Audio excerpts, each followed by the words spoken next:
Soft where کے pirated اور correct version کا استعمال.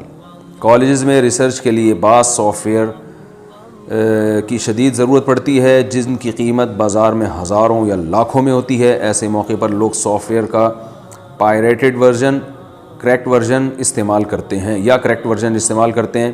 کیا ان کا استعمال جائز ہے یا نہیں؟ محمد نثار ممبئی سے.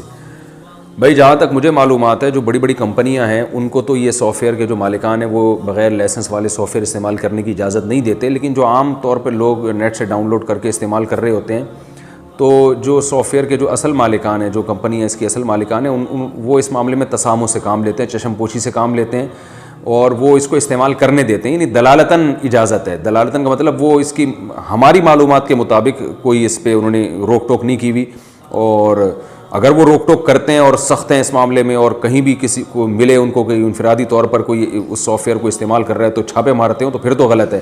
لیکن عملی طور پر ہمیں ایسا نظر نہیں آتا استعمال ہو رہا ہے کثرت سے.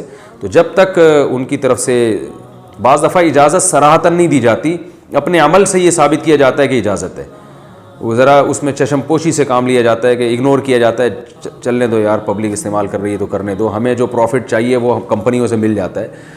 تو اگر اسی قسم کا معاملہ ہے جیسے کہ مجھے جہاں تک معلومات ہے اسی قسم کا ہے تو ٹھیک ہے, کرتے رہیں استعمال. اور اگر ایسا نہیں ہے ان کی طرف سے بہت سختی ہے اور وہ فوراً پکڑ لیتے ہیں اور قانونی گرفت میں لیتے ہیں, جو کہ میرے خیال ہے نہیں کرتے وہ. لیکن اگر ایسا کرتے ہیں تو پھر استعمال صحیح نہیں ہے.